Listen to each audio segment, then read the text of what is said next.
Bom, eu acho que eu tô de volta. É engraçado falar isso porque toda vez eu insisto em falar isso, mas eu nunca volto. Porque eu tenho muitos problemas, desde bloqueio de criatividade até mesmo faculdade de trabalho, mas dessa vez eu tô de volta.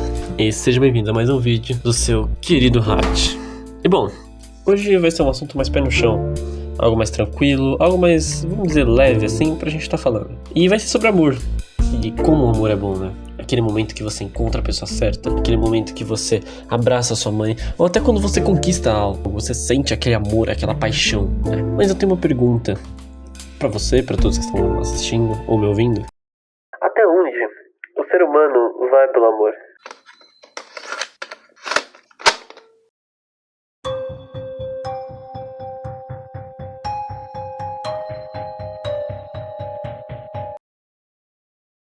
Bom, pra isso, a gente vai usar algumas definições, principalmente sobre o amor. Então, eu vou começar com a explicação do Google, né? Que é algo bem tranquilo de explicar e que é mais, assim, pé no chão e bem simples de entender. De acordo com o Google, o amor é um sentimento complexo e multifaceado, podendo ser definido como um desejo intenso de bem-estar e felicidade para outra pessoa ou coisa. Ela se manifesta de diversas formas, desde a paixão romântica até amor fraterno, familiar e platônico. Envolve não apenas emoções, mas também ações e escolhas. Gravem isso. O amor pode ser visto como uma força que nos conecta aos outros, nos motiva de cuidar e proteger, nos impulsiona a buscar o bem comum. Grava bem isso de bem comum, tá? Claro que para um sentimento tão complexo, essa definição é rasa. Não é tão rasa assim, mas é bem simples. Mas no vocabulário grego, o amor é separado em 7 definições. E eu vou dar uma breve passada nelas, só para vocês entenderem para onde que a gente vai nesse vídeo. E vamos passar por essas definições rapidinhos. Tem o Eros, o amor apaixonado e romântico. Amor baseado em um desejo de atração física e sexual, intenso nos estágios iniciais de um relacionamento. O Filia, que é um amor de amizade verdadeira. O amor entre amigos, íntimos, marcado por confiança, lealdade e afeto genuíno. Ludus, o amor lúdico e sedutor. Amor leve, divertido, sem compromisso, envolve paquera, flerte, relacionamentos casuais. Storge, que é o amor familiar incondicional. É o amor natural entre pais e filhos, irmãos ou outros laços de sangue, baseado em proteção e afeição. O Fiutalia, um amor próprio, um amor por si mesmo, pode ser saudável, com autoestima e cuidado, ou excessivo, egoísmo e narcisismo. Vocês conhecem bastante pessoas assim, eu imagino. O Pragma, que é o amor duradouro e comprometido, é um amor maduro, que cresce com o tempo, baseado em parceria, respeito e compromisso a longo prazo. O HP, o amor altruísta e universal, o amor generoso e incondicional por todos, incluindo seres estranhos, humanidade, natureza ou deuses. E olhando o amor dessa maneira, com todas essas portas, é como se você, a um passo, se você entrasse numa porta errada, você estaria em um labirinto. Um labirinto onde você pode se perder, enlouquecer, e até mesmo dentro desse amor, que é um sentimento tão forte, você pode enlouquecer. E pra isso, eu trouxe um exemplo de um casal muito conhecido por vocês, ou por não, que é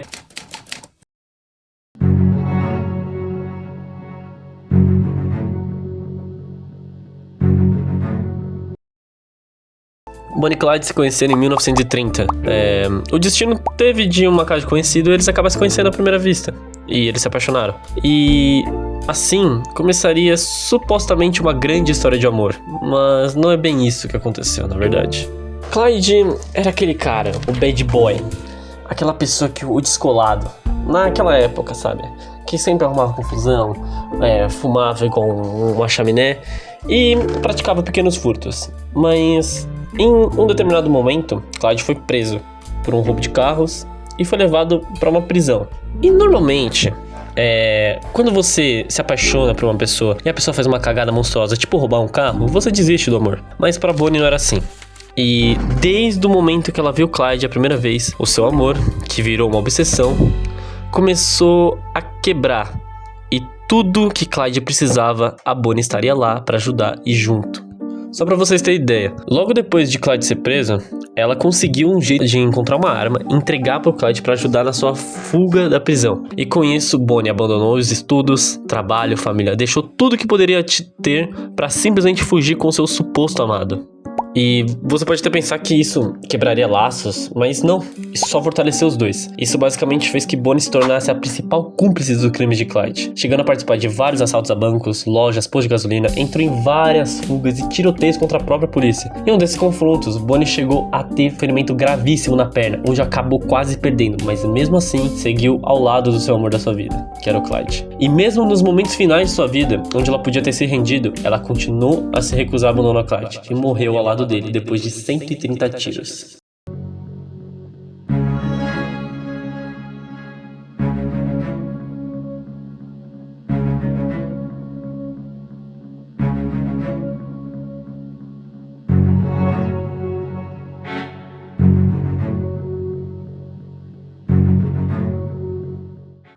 Isso leva a gente a se questionar. O que Bonnie sentia por Clyde era realmente amor? Ou era só uma maneira distorcida que ela enxergava o amor? Ou só era obsessão? E se a obsessão já leva a pessoa a fazer vários atos ruins, imagina o que, uma obsessão pior ainda levaria uma pessoa a cometer crimes brutais por não acertar o fim do relacionamento.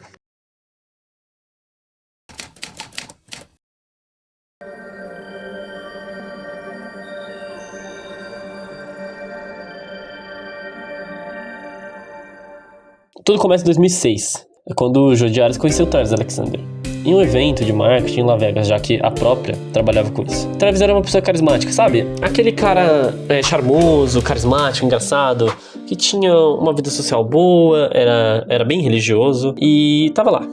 E já o Jodi, que olhava essa pessoa e tudo mais, ela buscava algo mais, assim, profundo. E com pouco tempo depois de se conheceram, começaram a ter um relacionamento que parecia ser tudo bom. Quando você olhava de fora, eles pareciam realmente um casal tranquilo. Um casal que vivia um relacionamento muito bom, que as pessoas pareciam tá bom, que eles sempre eram fofos e romanticamente juntos, mas pelos olhos de Travis, as coisas não eram bem assim. Pra você ter ideia, o que Jodi começou a fazer, ela mudou todos os seus costumes. Desde as coisas que ela fazia, dos seus hobbies, e até mesmo começou a se converter à religião de Travis. Ela mudou de cidade, começou a falar com ele umas coisas estranhas e até mesmo monitorar com quem ele falava.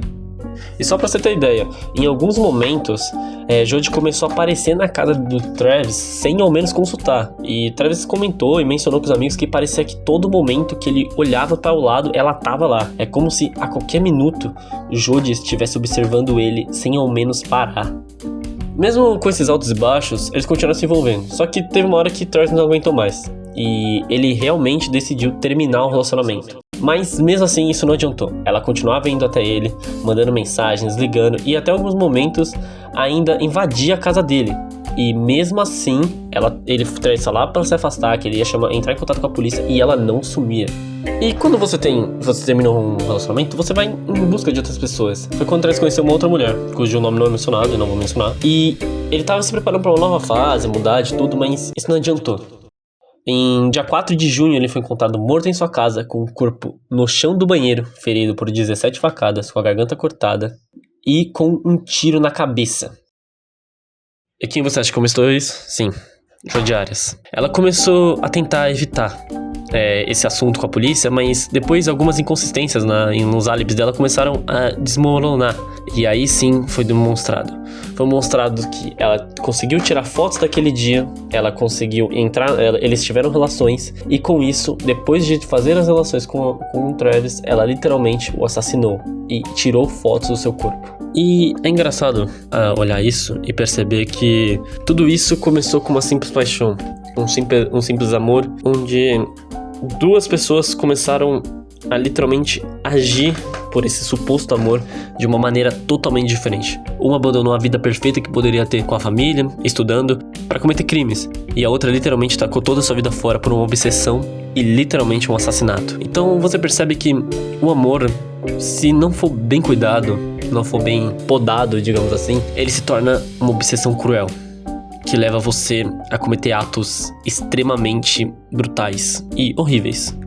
No final de contas, tudo isso mostra que o que acontece quando o amor vira uma obsessão, quando a pessoa não consegue aceitar o que o outro é livre para ir embora, ou quando o eu te amo vira você é meu, custe o que custar.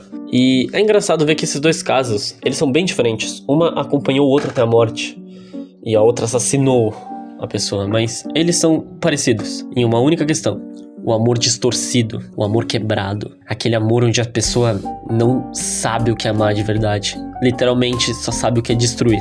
E no final de contas, o amor pode ser uma coisa linda, ou pode ser um começo de um desastre completo. E a grande realidade é que as pessoas não enxergam como o amor, que todo mundo vê como um sentimento incrível, um sentimento bom, um sentimento fantástico, como isso pode acabar resultando numa tragédia, onde, que em alguns casos, o amor não cresce, ele se deforma, ele vai pra uma vida completamente diferente. É como se você estivesse dentro desse labirinto e você começasse a se perder mais e mais. E eu volto e te pergunto: até onde você iria por amor? Bom, pessoal, eu espero que vocês tenham gostado desse vídeo. Se você gostou, compartilhe, deixa o like pra me ajudar um pouquinho. E as minhas redes sociais estão embaixo. E até mais.